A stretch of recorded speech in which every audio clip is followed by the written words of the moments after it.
Hello guys, நல்ல வேளை நான் இந்த திரைப்படத்தை தேட்டரில் பார்த்தேன்னு சந்தோஷமாக இருக்கேன். யூனிக்கான கான்செப்டில் செம்மையான ஒரு படத்தை வந்து கொடுத்துருக்காங்கன்னு சொல்லணும். என்ன திரைப்படத்தை பற்றி பேசிகிட்டு இருக்குன்னு உங்களுக்கு சந்தேகமாக இருக்கா?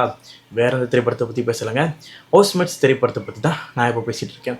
நீங்களும் ஹவுஸ்மேட்ஸ் திரைப்படத்தை பார்த்துருதுன்னு உங்களுக்கு அடுத்த காமெண்ட் பாக்ஸில் சொல்லுங்கள். இன்னும் பார்க்கலன்னா உடனே போய் பாருங்கள். உங்களுக்கு இந்த திரைப்படம் கண்டிப்பாக பிடிக்கும். பிடிக்கலைன்னா என்னன்னு என்கிட்ட வந்து கேளுங்க. 100% இந்த திரைப்படம் உங்களுக்கு கண்டிப்பாக பிடிக்கும். ஹவுஸ்மேட்ஸ் திரைப்படத்தோட ஒன்லி ஸ்டோரி என்ன அப்படின்னு கேட்டிங்கன்னா, ஹீரோயினை கல்யாணம் பண்ணுறதுக்காக ஒரு வீடை வாங்குறாரு. அந்த வீட்டை வாங்கினதுக்கப்புறம் ஹீரோயினை கல்யாணம் பண்ணிக்கிறாங்க. அந்த வீட்டுக்குள்ளே போகிறாங்க. அந்த வீட்டுக்கு போனதுக்கப்புறம் ஒரு அமேசியமான ஒரு விஷயங்கள் நடக்குது. நம்ம என்ன நினச்சோம், இது வந்து ஒரு ஹாரர் ஃபிலிமாக இருக்குமோ அப்படின்னு நினச்சா, அங்கே ஒரு ட்விஸ்ட்டை வச்சு இது வேறு ஒரு கான்செப்டை உள்ள சொருகி சயின்ஸ் கான்செப்டில் உள்ளே வருது. அது வந்து நமக்கு ஜஸ்டிஃபை ஆகி நமக்கு ஈஸியாக ஜென்ரேட்டிவ்ஸ்க்கு ஈஸியாக கனெக்ட் பண்ணுற மாதிரி கொடுத்தது இந்த திரைப்படத்தோட பெரிய ப்ளஸ்ஸாகவே இருக்குது. நம்ம ஒரு படம் மாதிரி இருக்கும் அப்படின்னு வச்சு வந்தால், இங்கே வேறு ஒரு கான்செப்ட் போய் வேறு ஒரு படமாக கொடுத்தது இந்த திரைப்படத்தோட பெஸ்ட் விஷயம்னு சொல்லணும். இந்த திரைப்படம் வந்து ஆரம்பத்தில் கொஞ்சம் ஸ்லோவாக தான் ஆரம்பிக்கும், அதை நான் ஒத்துக்கணும்.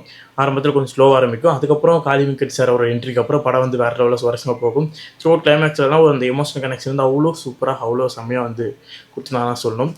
தர்ஷன் அவரோட ஆக்டிங்கும் ஹர்ஷா வைத்தியம் அவரோட ஆக்டிங்கும் இந்த படத்தில் வந்து ரொம்ப கீ ஃபேக்டராக இருந்துச்சு. காளி வெங்கட் அவரோட ஆக்டிங் பற்றி நான் சொல்லவே தேவையில்ல, சூப்பராகவே பண்ணியிருந்தாருன்னு தான் சொல்லணும். பெரிய பெரிய படங்களில் ஹீரோயினுக்கு வந்து பெரிய ஸ்கோப் இருக்காது. 10 நிமிஷம் தான் வருவாங்க, ஒரு பாட்டுக்கு வருவாங்க, அந்த மாதிரி தான் இருக்கும். பட் சின்ன சின்ன படங்கள்லாம் ஹீரோயினுக்கு வந்து ஒரு பெரிய ஸ்கோப் இருக்கும். அவங்களால இந்த படம் வந்து எவ்வளோ வர மாதிரி படங்கள் இருக்குது. அந்த வகையில் ஹவுஸ்மேட்ஸ் வந்து ஹீரோயினை பெரிய ஸ்கோப் இருக்குது இந்த படத்தில். அவங்க வந்து சூப்பராக நடிச்சிருந்தாங்க. அவங்களோட பயப்படுற தன்மை எல்லாமே வந்து செம்மையாக இருந்துச்சு. படம் ஆரம்பத்துலேருந்து அவங்க கொஞ்சம் ஸ்டெடியாக வந்து படத்தை வந்து கொண்டு வந்திருந்தாங்க சொல்லணும். அதனால் சின்ன சின்ன படங்களுக்கு ஹீரோயின் வந்து ஃபுல் ஃப்ளெஜ்டாக அவங்களோட ரோல் வந்து ஜஸ்டிஃபை பண்ணுறது வந்து ரொம்ப சிறப்பான ஒரு விஷயமா இருக்குது. இதே மாதிரி பெரிய பெரிய படங்கள்லையும் ஹீரோயின் ரோல் ஜஸ்டிஃபை ஆனால் நல்லா இருக்குன்றது என்னோட ஒரு விருப்பம். தர்ஷன் அவரோட ஆக்டிங் வந்து சொல்லவே தேவையில்ல, சூப்பராக இருந்துச்சு. அவரோட பர்ஃபார்மன்ஸ் செம்மையாக இருந்துச்சு. இதே மாதிரி அடுத்தடுத்த படம் ஹீரோவாக கலக்குவார்ன்றது எந்த சந்தேகமும் கிடையாது. நெக்ஸ்ட் டேரக்டர் ராஜவல் அவர் வந்து யூனிக்கான கான்செப்ட் ஈஸியாக மக்களுக்கு வந்து கொண்டு போய் சேர்த்ததில் வந்து அவருக்கு ஒரு பாட்டு சொல்லி தான் ஆகணும்.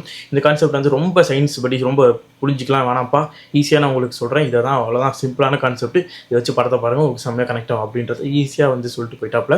ஹவுஸ்மேட்ஸ் திரைப்படத்தை ஒருபடி மேலே தூக்கி நிறுத்தினது வந்து ராஜேஷ் அவரோட பின்னணி இசை தான். அவ்வளோ சூப்பராக இந்த திரைப்படத்தை வந்து ஸ்டார்டிங் டு எண்டிங் வந்து கிரிப்பாக வந்து கொண்டு போயிருந்தார்.